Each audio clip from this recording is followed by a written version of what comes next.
We can't say the future without AI. I mean, there's no way around it. 50% of workers now believe AI is going to improve their experience. When I come into the meeting room, I need a way to incorporate my AI with what's going on in the meeting. It's almost a bring your own AI type of a concept. Most of what we do in our day-to-day is going to change significantly. Hear the latest AV trends and predictions in this episode of Crestron's Smarter Spaces podcast on your preferred podcast platform. The numbers are entertaining. And there's no way that NRA is going to go, you are so screwed. They're not publishing that, okay? They're not going to. It's just like, you want to lose your readership? I'm not much on speeches, but it's so gratifying to leave you wallowing in the mess you've made. You're screwed. Thank you. Bye. On this episode of ResiWeek, we talk tech increasing your home value and is remodeling on the rise. All this more on this episode of ResiWeek. This is ResiWeek, episode 481, Focus on the Math. Welcome to this episode of ResiWeek. This is your weekly roundup of all the latest news and stories for the residential AV industry. I'm your host, Matty Scott for AVNation.tv, and this week I'm pleased to be joined by two of my longtime friends. First, we have Mr. Jeremy Glowacki. He's the editor-in-chief at Projector Central. How you doing, Jeremy? Doing great, Matt. Great to see you. I am trying to get rolling on my own podcast, and my guest, who's one of my frequent collaborators, one of the reviewers, had to cancel on me on Friday, and I was just like kind of poorly, happy about it. Like I shouldn't have been because I didn't have to do this. But then Monday rolls around and I'm like, oh, good. I'm going to get into the work here as I was out of town last week. And I'm like, oh, yeah, I've agreed to do this other podcast that I don't even have to do for my job, but I'm doing because I like you guys. And yes, you do. You totally. It's good practice. All right. Well, I'm glad you are here. Then we've got the one and only Mr. Richard Fregosa. You know him as Uncle Richie. He's the principal at Fregosa Design. How you doing, Rich? I'm good. It's been a minute, so glad to see you. I've been dabbling in other verticals, so it's nice to be home. It's great to have you both here. All right, we are going to kick this off with an entertaining show today with a story that comes to us from CE Pro. How much value does smart technology add to a home? New research from Vivint, of all people, suggests that smart homes are retaining their high-end value and growing in popularity. Go read through the whole story.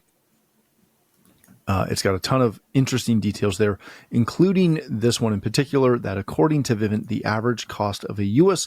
smart home in 2025 is more than $1.2 million, while the average cost of a non-smart home is just north of $660,000.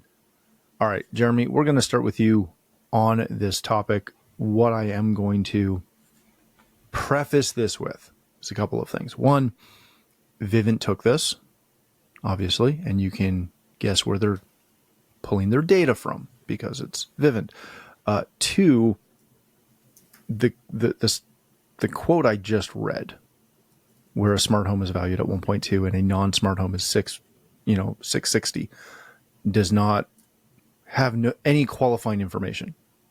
So we don't know what size or neighborhood those two homes are. I'm assuming and making a general observation that those are not side by side in the same neighborhood with the same floor print. That being said, how much of this data can you kind of look at and say, okay, this is based on, the basic smart home, i.e. decent Wi-Fi, maybe a security system, versus an actual integrated solution? What do you think, Jeremy? What are they pulling this from?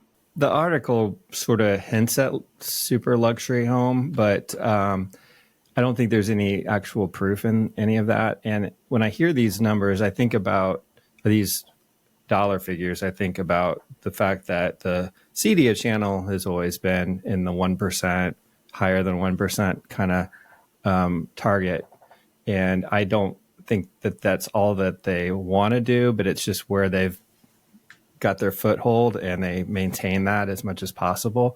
And folks in that category obviously spend a lot of money. So it's a good place to be. Spend a lot on one project. You don't have to go tracking down every home to, kind of keep the cash flow going. I feel like that's a lot of what this is. It's just the results of talking to folks that are doing projects that are in the luxury market. I don't, anecdotally, which is the best I can do on this, unfortunately, I don't see a lot of folks in my demographic, which is probably more in that lower range that they reference, which is still, to me, a nice upper middle class home, at least in the Midwest, doing smart home stuff. I mean, you've got your home network, and that's pretty much it. People come into my house, they see motorized shades, which I'm fortunate to have because I'm in the industry. I get to write about them. I don't have to pay for them necessarily. And they're amazed at that technology and that it exists. And I feel like that's sort of like a core piece of a smart home for a CEDIA channel client. Multi-room music is still sort of amazing to most of my friends in the, let's say, $600,000 home range. You do hear folks who know Sonos. They know what a sound bar is. They obviously have flat panel TVs. They may have a little outdoor audio sometimes, but a lot of that's probably a wireless speaker. There isn't a lot of integrated technology beyond the home network. So I feel like a lot of these results are cherry picked from the luxury and ultra luxury. And yeah, you've got smart home technology. You're going to promote it in your home sale or your whatever, wherever this is coming from. But I don't think that your average homeowner in the middle of the demographic of, let's say the Midwest is promoting smart home, because it's really not smart home. It's a wireless network. It's your basic infrastructure stuff like your plumbing and your electrical and all that, at this point. So that's where I saw this, and I immediately kind of like looked at it with some derision, like, this is not real. I don't believe this story. A little bit of skepticism. Skepticism is the word. Yes. Thank you. No problem. All right, Richie, when you see this, the one that kind of hit me was they quoted Philadelphia having the largest price gap, with smart homes costing an average of $1.56 million compared to just $365 for a non-smart home. My read on this is that, like most, cities or developers, for example, they're not offering smart home in your cookie cutter subdivision home that's $365,000, but they are offering a bunch of smart home options in their luxurious $1.5 million, semi-custom or custom home. Is that kind of what we're reading here? Yeah. And just recently being in Pennsylvania for the first time, there is a very vast difference in that state from the metro area to anything outside the metro area, and in California, we've got the metro area, but, in the north, in the Bay Area, you've got the LA area. But you move to the Central Valley, the central part of California, it used to be a huge gap, but because of the population movement, everything's moving towards the middle, where you can find, a high-end development in areas that were farm towns, 20 years ago. But there are parts of the country that haven't followed that path. They've kind of stayed for how they've been for the past 200 years. This is, literally just, 2 hours outside of Philly, it's farmland. I was in the capital, Harrisburg, and it's a city center. And then you exit the city center, you've got the Hershey factory, and that's it. That was it. And it's a postage stamp compared to Texas and, and California and, Florida or some of these other states. So, I think when I first read it, I really felt that this was a starting point kind of poll, which was we know the data's bad. Wink, wink, this is really good data, but and we were talking a little bit earlier about it. And my question is, well, is bad data better than no data? Where is it, at least is it a starting point? Does it start a conversation? Does it force an integrator to look a little closer at their market and say, let's not look at a national standpoint. Let's look at my neighborhood, and let's take a look at, who are the developers in my area? Is it a big national developer? Are they local developers or regional developers? And I think that especially now for Resi, knowing your market, really knowing, and not lying about your market, not like, we don't touch anything for under six figures anymore. It's the standard trade show talk, right? Everybody's got more business than they can turn down. And you kind of sit there and you go, I'm trying to do the math, and your number, the math ain't mathing. And I think that, for integrators right now, especially in Resi, right now, it's, your math's got to math. Everything you got to look at, you've got to focus on your math, because now it's about your profitability. Now it's literally the difference between squeaking a profit through, maximizing your profit, or being upside down and not even knowing it. Because if you've been doing business the way you've been doing the past 2 years, you are in a completely different accounting situation. Yeah.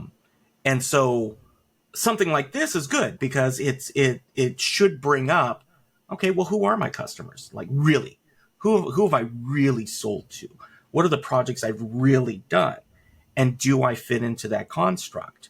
Everybody wants to be high end. Everybody wants to be bespoke. I mean, that's always the crown jewel.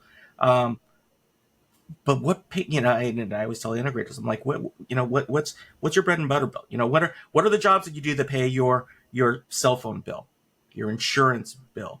All of the little things. Where are those really coming from? The ones that you can just day in and day out count on for your operating costs. And then anything else that comes in, that's always bonus, and you can use that and you can go from it and everything else. But, if you're trying to go after a developer for high-end homes for smart home, but you're not really in that market, and you're really are providing closer to, like Jeremy said, like people who aren't necessarily going to do motorized blinds because they don't see the point, or somebody who likes the idea of music, but really in their mind, if they've got 3 Alexas sitting around, that's better than it's ever been for them. And again, it's used. Like, this is realistic. This is the math is mathing where people are right now with their buying dollars. Where they go, it's a $29 box that sound squirts out of it. Is it perfect? No, but I'm not wearing earbuds, know. And no, I don't need a 4 or 5 figure distributed audio system that my return on the investment is not a 4x or 5x return on the investment. So, it's good in that Vivint obviously is out there aggressively promoting the smart home concept. And as a national chain and a national brand, if you're smart, you ride on those coattails and you go, okay, if they're doing some marketing for me for free, how can I, from a guerrilla marketing standpoint, maximize that? How can now I approach smart home? Because this is what the definition is, right? For lack of any other definition, if I can't go out and educate every single person every single time, if there's data that people are expecting as kind of the truth of what it is, then okay, great. How am I going to go ahead and make sure that comes from? And you can use those numbers to start. Because again, there's a big swing between these. Again, I'm skeptical too of the numbers because I don't think it takes into account. It takes into account home prices. It doesn't take into account buyer preferences, and really that's market segment, right, which is the other aspect. I'm really glad you brought up the definition part of that conversation, because my wife used to be in real estate, so we know a lot of realtors and we're friends with a lot of realtors. And I ask them essentially this question all the time. because it helps me sell to my customers a little bit better, of, how does tech influence the, attractiveness or the sell of a home?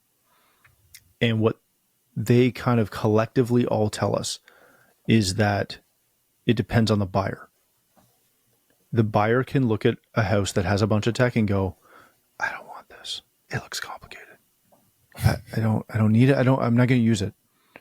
And they'll actively go towards a house that maybe doesn't have all that additional stuff. And on the flip side, if they're somebody who is either younger or more excited about it, then it's a boom, and they'll potentially pay a little bit more because it means they don't have to bring somebody else in to throw some TVs up. If they can get the TVs that are on the wall included with the purchase, they're happy. And essentially the realtors that, at least that I talk to, say that the tech doesn't affect the price as much as it affects the attractiveness of the home to the potential buyer based on their relationship with tech and definition of what quote unquote smart home means. I think you nailed it. I mean, that's absolutely what I've perceived as well. And it is just another box to tick in your list of things. Mm-hmm. It's not going to add dollar figures necessarily to your sales price. No, we've got an agent friend, and she told me a story of a couple that was about our age. Kind of at this point, mid-30s, 2 small kids. They actively looked at multiple homes that had alarm systems in them, but the fancy ones with the touch screens. And they didn't buy any one of those homes because they didn't like the touch screens. They just wanted to punch in a number and walk away. And they're like, we don't care. We don't want that. And again, they're younger, you would have thought. But again, buyer preference. All right, let's change topics, but kind of stay on the home front for a second. This comes to us from Residential Tech Today and Rob Stout. Home remodeling could rebound amid tariff turmoil. Again, go read through the article. It's a very interesting take on the current tariff situation, if you will, which we've covered a bunch on the show.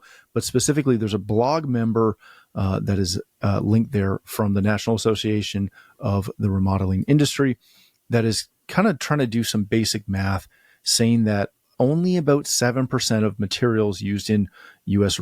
residential construction is imported and thus subject to tariff. Thus, doing a remodel right now could increase because, again, the tariffs are hitting other things, maybe other luxury items or, I don't want to say extravagant, but extra things opposed to remodeling, which you could do right off the bat. Richie, when you read this, I agree kind of with what the article is saying that technically right now remodeling could be more affordable compared to other expenditures. I question how much potential tariffs or whatever increased costs could affect maybe not the basic structure of a remodel, but definitely the finishes. And then I question whether or how excited consumers are going to be to potentially start a remodel in any time with the type of economic uncertainty that we're kind of going through right now.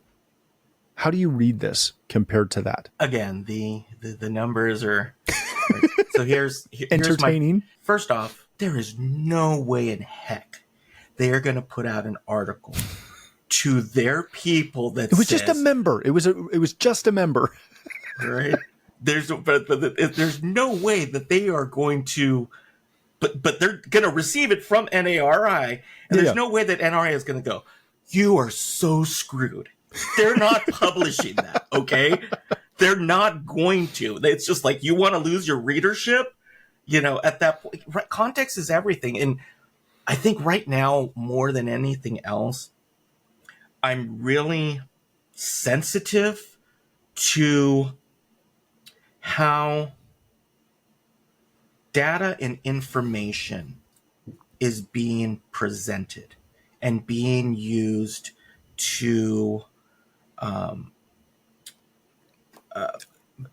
being used to sway judgment. Are you saying that people use data to manipulate thought? I'm tired of being gaslit. I mean, it is. I am intellectually exhausted of being gaslit on a daily basis by the information that's being presented to me. Like, I'm done. I've become a cynic over anything that I read now, because the first thing that I do when I read it is I have to personally fact check it for myself, because God forbid I'm the idiot that passes on information that's propaganda. Right? So I look at this and go, where is this coming from? Like, what is the motivation first? Second, who are the core people who are going to be reading this and thinking about it? So when I first read it, I'm like, okay, if basically, half of the guys that read this or pick it up, when they're driving to the job site are my carpenters union, I'm telling my carpenters union, you're cool. You're okay, right? Wood's going to be wood. If it's my drywall guys, right? If it's my kind of down and dirty trade guys. If my customer base is not the finished people, and we were talking kind of off air about it, but the people who are providing the white goods, right? If you're a white goods provider, maybe this isn't something that you pick up or you read because it really doesn't apply to you. And so the tone of it might be completely different. So what's happened is the data got moved into a very specific data point, which said, if you provide X, Y, or Z, and then they kind of extrapolated it to embrace the remodeling concept. So is it true? Well, it's true to a degree, right? It's two things can be equally true in that respect. It can be specific for that portion, but in the greater scheme, unless you stop and think about it and you just accept it, well, kind of joke's on you. And that's kind of the way that I view data like this, which is, and I mean, ironically enough, yesterday, one of my good friends is a executive with one of the interior design publications, the International Interior Design. And we were having this conversation in the car. I was coming back from a kid's birthday party, and we happened to be giving him a ride, and we were both talking about it. And there are different segments. There are absolutely different segments that are being hammered. Absolutely hammered. So if you are an association and you've got a core group, a membership, who's looking for any freaking good news, of course, and Jeremy knows, right? I mean, you don't sell bad news to increase circulation necessarily, right? If you provide bad news, you do it for a reason. There's a motivation, And so I viewed this as an editorial decision more than it was a data decision. I would also just question, what does this have to do with residential tech or CI? That was my question to you, Jeremy, was if we look at this and if we take the rosy picture of everything's okay, people, even though there's a little bit of uncertainty, the fact that they can do a fairly tariff-free renovation might excite them and entice them to go and do that. Then our industry is heavily tariffed. Again, based on what we know today at this moment, right? So if all of our industry products are going to go up, potentially, like I know I keep getting emails saying mid-May, everything is jumping, in addition to the ones I've already got. But are they going to look at that basement renovation and say, you know what else we're going to do while we do it is we're going to go heavy on that tariff technology. Let's do that. Right? Like that was kind of my spin was, do you think that they're going to be, do you think the average consumer is going to be so excited that they're saving money on their renovation that they're going to be willing to pay more, if you will, potentially from 6 months ago for tech for that rental? Right. Yeah. I mean, it's funny. I was just I mentioned to you guys off air that I visited Epson this week at their headquarters in Los Alamitos, California, and they were talking about pricing before tariffs, pricing projectors and having new product lines that were more they're like high-end models but more affordable, and they were saying they don't want to take money out of the hands of the custom integrator who's selling high-end product. They want to allow them to sell higher-end audio or whatever that whole story is, which we hear that a lot from manufacturers like or business advisors in the CI channel. Use the money because they're going to spend it on like a top dollar number for their budget, reallocate it somewhere. I would question the theory that, okay, prices aren't going up. We all know there's tariffs. There's all these price increases. Car prices are probably going up, whatever. By the way, the kitchen renovation, most of it's not going up. You're doing like a renovation on your basement. Most of the materials aren't going up. All the prices are going up on the electronics and all that, oh, well, that's okay because the other didn't go up. I don't think that's going to inspire them to say, well, we're going to still spend on this expensive stuff that's, higher price than it was before. If they're really intent on doing that project, maybe they'll feel better about it, that at least the whole project didn't go up. The entire budget for the home didn't go up. Maybe that's potentially what will happen. I don't see it though. I still think that, okay, this is great news. If you're looking to renovate your home, a lot of the prices aren't going to go up. I felt pretty good about it because I'm looking to do some home renovation at some point. But when it comes to electronics, this isn't telling me anything. It's not helping me out. Well, the other side to think about too is we didn't talk about finishes, right? A large portion of furniture is imported. Flooring, appliances, countertops, right? Like a lot of this is, again, I've talked a couple of times on the show. We also have a construction company. We are watching, again, the base stuff is fine. Tile, handles, appliances, all of that stuff is climbing and climbing. It's great. It's fantastic. But all right, let's leave it there. Thank you both on that bright note for joining us.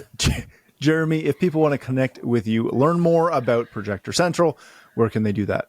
Yeah, check out projectorcentral.com. And like I said, we're getting the podcast off the ground where we interview our reviewers about their process and various different projector reviews, as the name implies. And look for me on LinkedIn if you'd like and connect. We mentioned InfoComm is on the horizon in June. We're commercial and residential coverage. And we've got an award program if you're a manufacturer going to be at InfoComm. I have reached out to everybody, but hopefully I didn't miss anyone. If I did, reach out to me and make sure you participate. It's a free program. Excellent. Thank you, sir. All right, Mr. Fregosa, thank you for joining us. If people want to connect with you, learn more about Fregosa Design, where can they do that? Well, first I wanted to say it's been a while since I've been on a Resi show. It was not my intention to come in and, napalm the pond of the market. I took the entire, everything you said, and I just bracketed it with allegedly, which is how I bracket every piece of information I see, read, or get told. We're fact checking you too. Honestly, I mean, it's kind of like I kind of simmered on this. The one thing that came to me is that, for integrators and people who are watching or listening, nobody wants to face headwinds in their industry, but you are. And headwinds are opportunities. Headwinds are an opportunity for you to be the company that makes it through. Because we've had other periods, the housing meltdown, the dot-bomb, XYZ, where it was easy to be an integrator. It was. There was a period of time. You'd see the trade shows, right? Jeremy, as well as I do over the past 30 years, right? You'd see everything was great. You could throw a nickel and you could hit an integrator who's saying, we're doing more business than we can handle. And they meant it. And then, something happens. And then all of a sudden those numbers dwindle and they've changed positions in it. And it's easy to get lazy when times are good. from a business standpoint. And the headwinds sometimes are that time to say, okay, let's figure this out, because they will pass, and you will continue on as a company once you weather it. And it's that opportunity for you to just be better. And so when I read these things, and again, and when I kind of drill down into them, it's because I go back and look at my mistakes, and I look at the things that I absolutely did wrong, that I wish I could go back to 22-year-old me my first time around and go, dude, this was not smart, but I didn't know what I didn't know. And so headwinds are that opportunity. And like I've always said, the advice I always give is be brutal with your flaws, be brutal with them. This is the situation. So, when you read these articles, when you see this information, when you watch these shows and you feel down, because it's easy to want to feel down and go, again, this is what I do is who I am. I'm just saying, view this as the opportunity. View it as an opportunity to get better and be better. The ones that have survived, that are still here today, that have been around for 20, 30 years, have gone through the ringer of these different ups and downs. And it's amazing what they have learned and how they've persevered. And I think they've become better at weathering these, headwinds, basically. I think that's a good piece of advice. And there's a humility and wisdom that comes with getting your butt kicked. There really is. It just, it sucks, but it does make you better. So with that said, watch these shows, go to Jeremy's site, follow AVNation and our suite of all the verticals that we serve in the area. If you do want to find me, you can find me on some of the socials now, not all of them any longer, but at Fregosa. But if you want to find out about the company, best way to find me, fregosadesign.com. But again, hopefully you'll find me here on Resi with my good friend, or you'll find out some of our other shows. We've got a State of Control now coming on our 12th year with my partner Steve Green. 12 years? I know, crazy. You don't look a day over 35. But first and foremost, please support our advertisers and our sponsors. That would make me happy. On AVNation.tv. Excellent. Thank you again for joining us. If you'd like to connect with me, you can find me at Matt D. Scott on most of the socials. But more importantly, please visit AVNation.tv, where you'll find this show as well as a wide variety of other shows with all the verticals that we cover. When you visit the website, please take a moment to check out our supporters. We are extremely thankful for their support and ask that you check them out as well. Thanks again for watching. That's all the time we have for this episode of ResiWeek, the network for the AV industry. What are you listening to? This is AV. This is AVNation. This is AVNation. This is Erin Marmoran of EdTech. The world of higher ed AV is growing rapidly. That's why each month we hear from the best and brightest from colleges and universities all over the U.S. Check out EdTech on avnation.tv or wherever you get your favorite podcasts.